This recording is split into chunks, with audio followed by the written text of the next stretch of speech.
Okay, hello. Um, Hi, everybody. So I was trying to record this, actually go live in our Facebook group.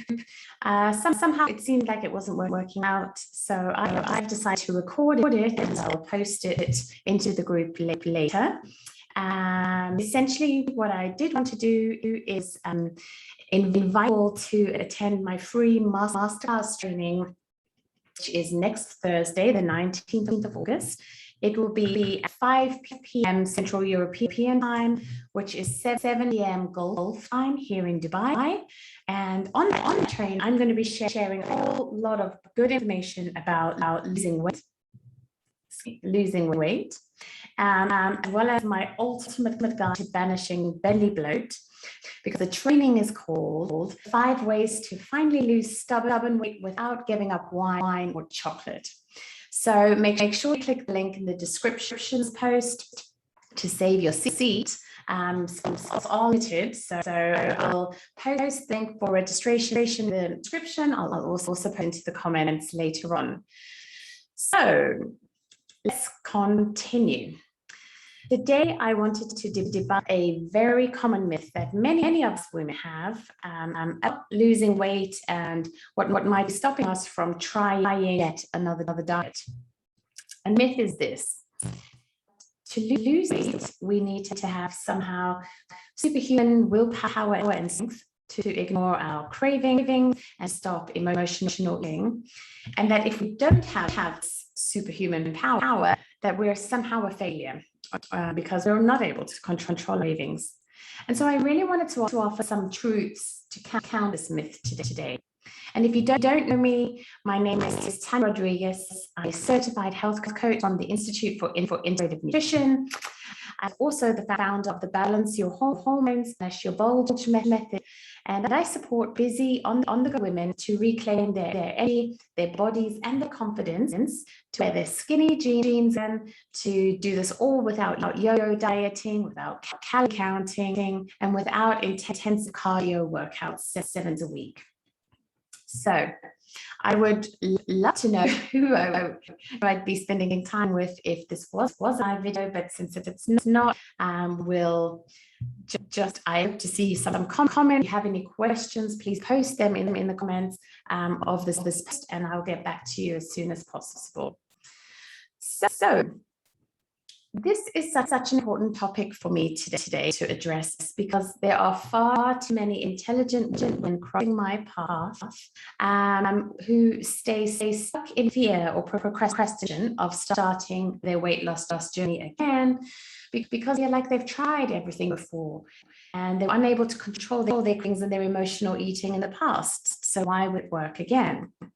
And they really believe this myth that they need to have this willpower in order to resist the cake or the chocolate or the burgers or the wine, whatever their guilty pleasure is, right? And because they think they simply don't have that kind of willpower that it takes, they convince themselves that there's just really no point in trying yet again. So I wonder if this is resonating with you. I don't. You've had these thoughts as well. I know I certainly had them in my journey over the years. And so if this is you, I wanted to just say it's not really your fault that this is happening, because we've all been there. We start our new diet or our nutrition plan. We're excited, motivated. We're doing all the things and all is going well. And we get through day 1, maybe day 2, fairly well, maybe even day 3 with some enthusiasm still. And quote unquote resistance. And we're super proud of ourselves for sticking with plan.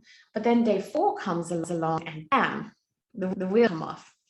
So either we're so hungry or unsatisfied from depriving ourselves for the last 3 days, or it happens because we feel like we deserve just more treat because we've been so good in the last 3 days. And of course, that one treat ends up becoming an entire slab of chocolate or a whole bag of cookies before we even realize it. And then because it's gone that far, we also convince ourselves that we may as well continue cheating on our diet for the day. I'm sure as you're listening to this, you can relate to someone saying, I'm sure I'm not alone in this. And the problem is, when this happens, how rubbish do we feel about ourselves afterwards? So we end up berating ourselves, and we feel enormous guilt and shame for what we've just done. Is that right? I mean, do you understand me? Do you relate? So here's the thing. It's not entirely fault, and it's not because you need to have it and don't have this willpower to resist the treat. That's just a myth. The truth is that your cravings are actually related to and initiated by physiological and biochemical messages in your body, which are being sent around your body all the time.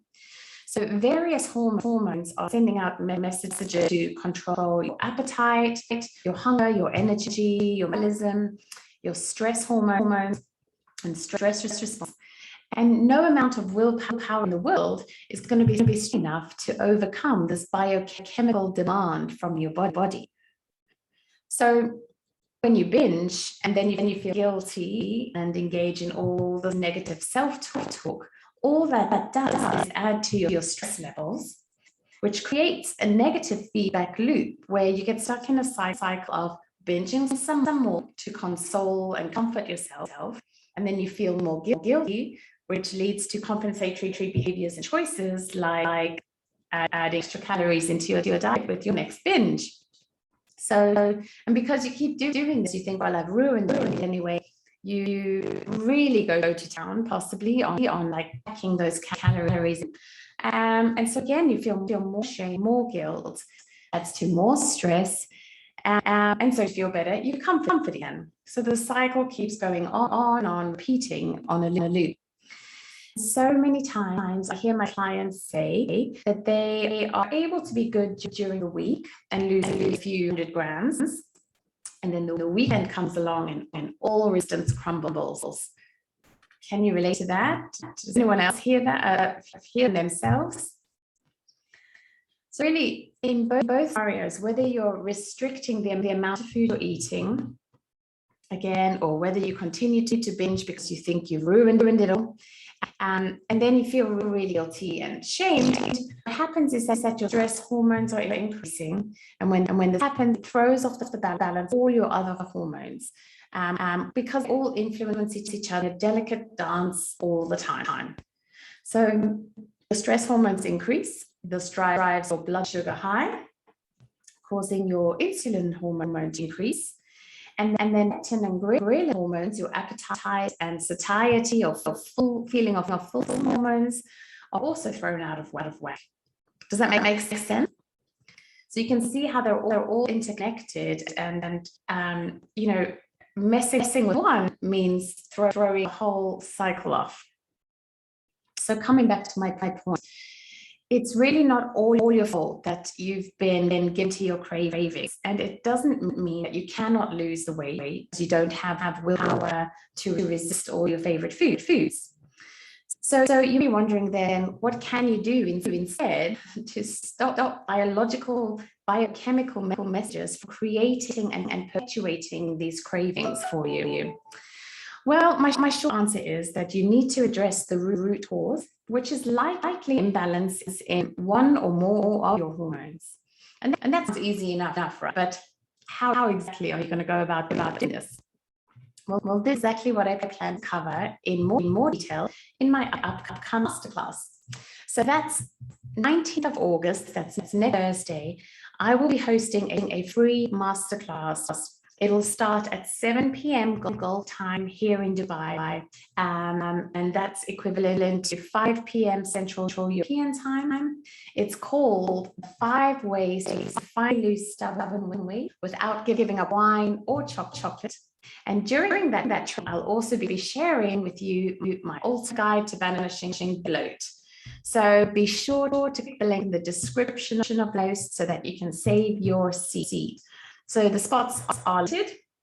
I'd recommend clicking the link to reserve your piece ASAP. because I do have some great information to share with you. It's all the learnings that I've accumulated over the years, as I said, through my own trial and error, through my studies, through working with clients just like you. And I really want to share with you in a comprehensive masterclass, because I struggled so much over the years myself, always believing that there was something wrong with my body, that I didn't have the willpower, that I could lose the weight. And don't get wrong, I'm not talking about being a sticker necessarily, but just feeling really comfortable in your body as you are. And so even though I tried so hard for so long, nobody ever gave me the answers or guidance that I needed at the time to help me understand that the root cause of me not being able to shift the weight was my hormone imbalance. So again, I really encourage you to take up my invite. So enjoy the masterclass with me next Thursday, the 19th. The link is in the description of this post. I'll pop it in comments. If you're watching on Instagram, it's in my bio as well. So you can register for your seat in masterclass. So I look forward to seeing you there, and I'm looking forward to sharing all sorts of good information with you. So thank you for watching, and have an awesome day. Bye-bye.